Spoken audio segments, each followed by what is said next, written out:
Hello, this is RICKY, the YouTube Tech Guy. Hey guys, so today I'm going to be going over the unboxing for the Galaxy Watch 4 Classic. Now, I did do some tips and tricks video already on the Galaxy Watch 4. This should be about the same, but I did learn some new things, so stay tuned to the end to figure out all the things you need to know for this watch, including backing up and transferring.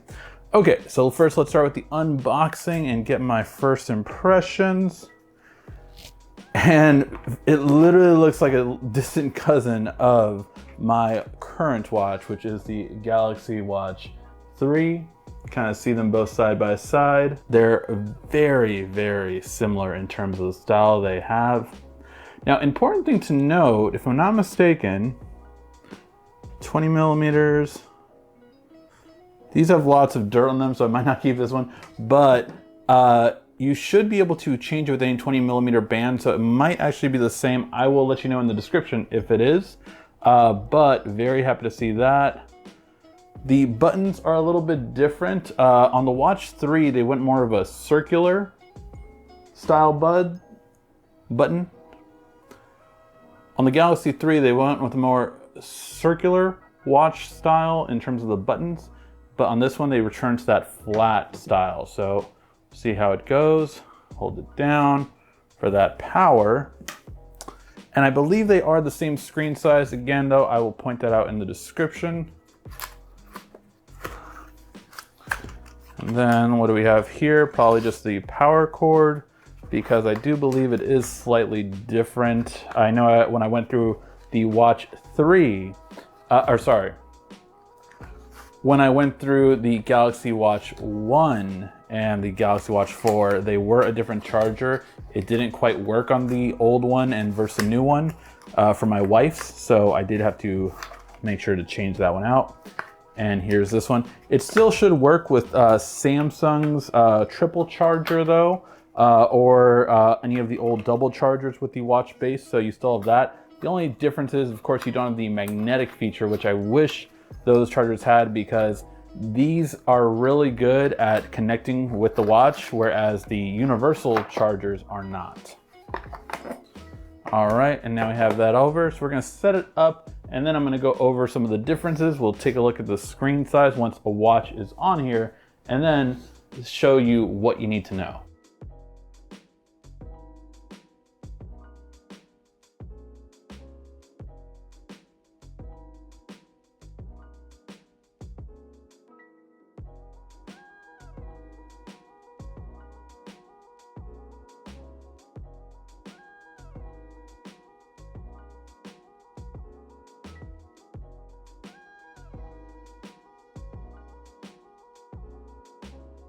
All right, so now we have the watch fully set up and we can see them side by side. They are pretty much identical in terms of how the structure is. You don't have the little second dots around here, so that's one notable difference besides, again, the buttons that I pointed out earlier. But overall, very similar design. You can tell they're from the same family basically as it. Again, the biggest difference is that now you swipe up to get to your apps, and you can make switch to the order.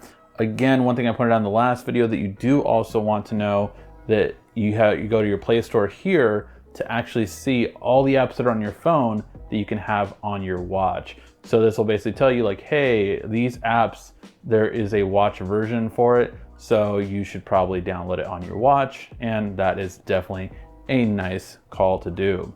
Second thing I want you to know is, now it is important to know, as we showed in the montage of the setup process, that you can't actually bring your old backups. Now, one thing to do, just so if you plan on getting a Samsung watch in another few years or so, or even if it resets for some reason and you need to repair it to a phone, you always want to go into watch settings and set up your auto backups. This is really good because, again, if something ever happens where like I paired it to another phone and then I wanted to pair it back to this phone, it would actually have wiped out everything. This way you have the backup already set and good to go. Normally I could transfer everything from this watch to this watch doing that. However, because it is a different operating system, it does not allow you to do it. In this case, all that I was able to transfer was how I have my Samsung Health and how the settings are in my old watch, and that was about it. Another thing to note is how you order everything in terms of your quick panel. So this is how I like to set up my quick panels. I do have theater mode right up front because I do like to go to the movies, and you can set the time. Mine is 2 hours basically, and it basically turns do not disturb mode essentially on for 2 hours, and your watch will not be bothered to go off in the movie theater, so it's really great. Always on display, so I can change it on or off. Same with brightness, power saving, do not disturb. A very important one, water lock. This is what you do if you're going to go further in the water and basically want to make sure that water doesn't damage it. It basically seals it and then goes and then expels it, all of it, once it's done. Then you can have, I actually Find My Phone to the double press, so I'll go over that in a second. And then your last thing. So very simple and easy to do. Then how you set up your watch settings. Under advanced features, double press should be Find My Phone, so you can quickly find it anytime you need it. And then the press and hold should be for power off. Obviously, I don't know why they're still trying to make Bigsby a thing with that, but it's a lot easier.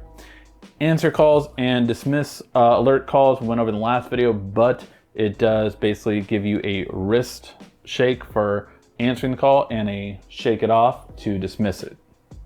Remote connection you always want, just so it can use Wi-Fi to connect to your phone if you do go too far out of Bluetooth range from it. And then for display, again, turn always on display, and this is how I like my setup. 30 seconds and everything in terms of waking, all good to go. Remember also, if you decide to put a screen protector on there, then you do want to increase touch sensitivity so you can use it, or if you plan on using it with gloves. And important to note, under the Google Play Store in the watch and Essentials for Wear OS, Google Pay is now available. So that was something we were worried about, well, how long is it going to take to get there? But it now does work on the watch. Still no Google Assistant, but hopefully that will come soon. All right, guys, and I know you want to know about watch faces. I will have a video on this coming soon on what I think are the best watch faces. Just make sure you watch the last video where I show you about customization and complications. Definitely important. All right, guys, thank you as always so much for watching, and make sure to subscribe, check out all of the latest videos on Samsung products and so much more. This has been RICKY, the YouTube Tech Guy. Thank you so much again for watching. Make sure to subscribe, like, and comment down below. Also, follow us on social media at YouTube Tech Guy, and check out some more great tech videos on your screen right now.